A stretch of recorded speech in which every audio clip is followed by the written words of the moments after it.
This class is going to focus on narrow range breakouts. A narrow range is a time when the market really hasn't been moving that much. The volatility is less than in the preceding periods. We mainly use 4 hours of data in order to calculate these narrow ranges. Now here's a euro-dollar 5-minute chart. You can see two narrow ranges on here. An NR7, which means the previous 4-hour period moved less than the previous 7 4-hour periods. So pretty much the lowest volatility 4-hour bar in the last day, low over a day. And then what happened right after that was you had another narrow range pattern. Now the top and the bottom here showcases what the high and the low was for the previous 4-hour period. As you can see, this was the low, this was the high, and then when the market was kind of going sideways during the next period, this was the high and this was the low. Now, price in some cases can be predicted, but not nearly as much as volatility. Volatility tends to go from high volatility to low, to high volatility to low. So anytime you see one of these narrow range patterns like this, it tends to show you that a trend is very likely to continue. Now, when the price is above the hourly, the gray line in the middle, and it breaks out above, typically want to buy. Now you can see here, broke out, came down, stopped you out, pretty much at break even. Maybe you lost 4 pips. Broke out again, maybe you made a pip or two here. And anytime you have a failed breakout, typically the market's going to go the other way. And that's exactly what it did here. Right here, it broke down through the low. Technically, you want to wait for it to break the hourly moving average before shorting. You don't want to sell above the hourly because this is exactly what happens. It comes down and then it shoots back up.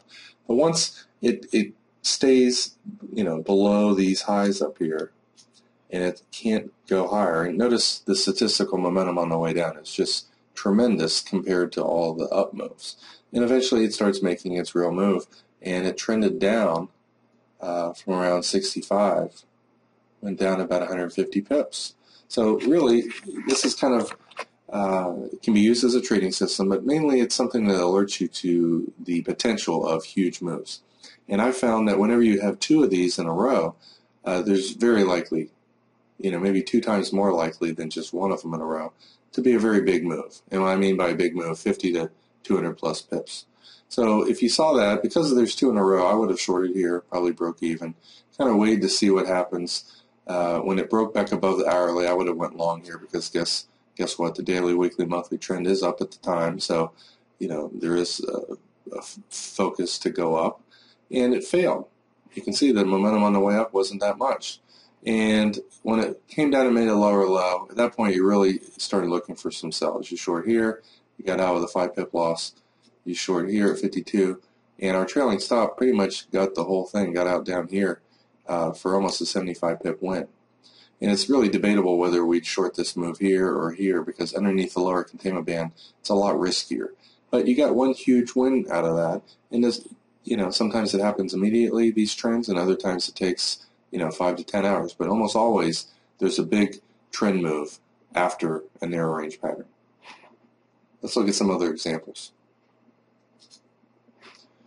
Here's another one where the trend is down and you have a narrow range pattern right here. But right before that narrow range pattern, we have one of our 4-hour trend reversal signals, which usually predicts within 3 to 5 hours a big move up.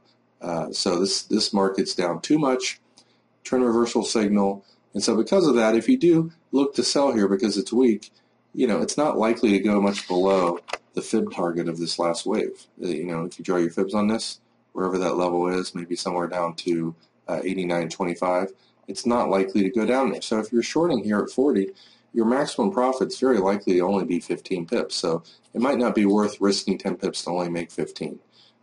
Even though the longer term trend is down, it's down too much, and that's why you got one of these big counter trend yellow signals, which you can watch in our trend reversal class. You will find when you get our software that probably 70–80% of the time, within 5 to 10 hours, there's going to be a big move the other direction. So that combined with the low volatility, you're much more likely to be wanting to buy this. This is a much better and more predictable pattern or series of patterns than the euro-dollar was. So when it breaks out right here, you can see it wasn't ready to take off right then. It comes down, stops you out, pretty much a break even. I would have waited, because the longer term trend is down, it doesn't hurt to be a little bit more patient and wait for a breakout. So here's the high of the day, comes down before it breaks out, finds support at the previous day's low, which is always a good sign. It breaks out, and you can see if you bought this at 59, the trailing stop had you out at 66. You only made 6-7 pips. Now, because these two patterns in a row, and after this, you are looking to buy. So when it breaks out right here, you're in. You almost get stopped out, and then eventually right here you do. At 61, you're in at 65. You only lost 4 or 5 pips plus your spread. It's nothing. You're risking tiny amounts, and when you're wrong. And a lot of times with these narrow range patterns, it's not the highest winning percentage system we have. The Elliott two-wave pullback system is probably 80% winning. This is probably 75 to 80% accurate in predicting big moves in the opposite direction. Sometimes happens immediately, and like I said, sometimes happens 10 hours later. But this one, sometimes, some days it's only 30 or 40% winning. However, when it's right, it catches huge moves. So it's always important to have that on your charts and be aware of where they're at. And so when you get into this trade here, it came down and found support, previous day's low again, broke out, and you can see our intelligent trailing stop got you all the way out right up here at 15, and you made about 45 pips on that.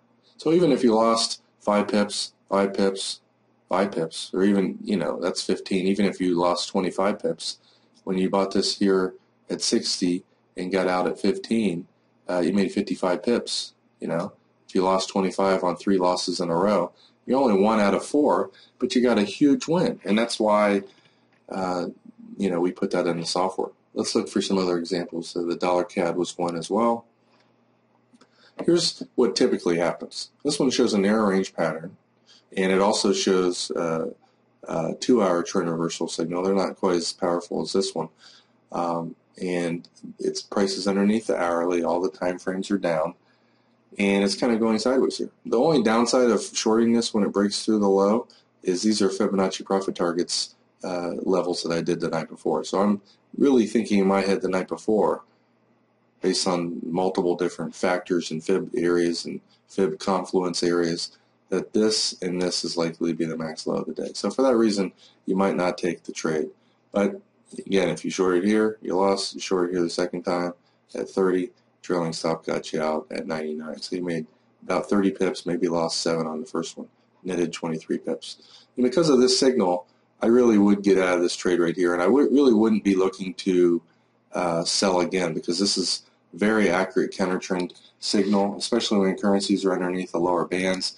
You could use this as a counter trend method because of this signal here. When it gets down to these fib areas, especially when you see a little mini 2 double bottom right here, you might have bought this the second time at 77, got out here at 90 for a quick little profit. I might have bought right here and lost on that. And then because of this signal, it's very likely to get a nice little bounce at some point. So you have the last wave down from here, and you had a small profit. You pretty much gave that profit back on that loss here. You got back in down here somewhere near 60, and you can see it went all the way up to 10. It did go up 50 pips. This signal is extremely accurate. It doesn't always give you an entry right away, but you do know once you see this pattern that sometime within the next 5 to 10 hours you're going to get probably a 30 to 80 pip counter trend trade. Cad Yen also had a signal last night, broke out, and this one is kind of like the previous one in that it's above the hourly, so you want to buy. The daily, weekly, monthly trends up, and so you get into this trade here at 93, and you might have got out at the upper containment bands. Because of this, it's likely to have a big trend, so you might buy these pullbacks here, break even, but you got in right here at 87 and out at 12 for about 20 pip profit. And I don't like to buy up near the upper containment bands, but anytime it goes up to the upper containment bands and you don't get a pullback, when it breaks out right there, you really got to take the breakout. And this last trade is one that went up from 41, got you out right here at 14. Huge 70 pip win. So always be aware when the market goes up above the upper containment bands, but use the trailing stop to get you out. And this gave you the reasoning to go against one of our methods, which is pretty much don't buy at or near the upper containment bands because it's a low odds trade. This increases the odds, and of course you got this big move here. Australian dollar, this one's all pointing up. The price has been going sideways for quite a while with almost no pullback. Breaks out right here. You always got to draw your fibs on the last wave to get an idea of where the market's going to go. Plus, this is the Fibonacci profit target level I did the night before at 36. It's really debatable whether you want to take a trade, buying this at 24 when 36 is your profit target. But, between my fib area last night and the fib targets that we drew on this little mini wave right here, that's pretty much where it went to. It wasn't the biggest profit in the world. When it came back down and really couldn't get back inside this range again and starts going up, you might have bought here. But you can see double topped up there, and low volatility tends to predict big price moves. There really wasn't a big price move to the upside. It only went up about 20 or 30 pips, failed to break out. And once it came back down underneath the hourly here, you pretty much know that you're likely to get a big trend in the opposite direction, and it does. So again, it's a very good heads-up early warning system that you're likely to get a big trend. Here's the exact same kind of pattern on the New Zealand dollar. This one I like better because the resistance area is up here at 52. It's a little bit farther away, so I would have definitely bought this one. It's also above the previous day's high right here, and the previous week's high is right here as well. If it goes up, it just broke the weekly high, and traders that are shorter are likely to rush in to sell. And, it goes up here. It's a good place to get out. You made 20 pips. And again, it failed to go above my fib target. So it really wasn't that big of a move to the upside. So once it broke the hourly, you want to look to sell it. And you can see it pretty much fell 90 pips the rest of the day. This tends to predict big trends. And if it tries to go higher and fails and can't really go 50 or 80 pips up, then it's very likely to go 50 or 80 or more pips down, which is what it does. So you got to be flexible as a trader. You may want it to go up. You may be thinking everything on the chart says it's going to go up, but if it doesn't, traders simply aren't buying it, and it's probably going to go down. And this tends to predict big price moves, which you saw pretty much happen in every example that happened today.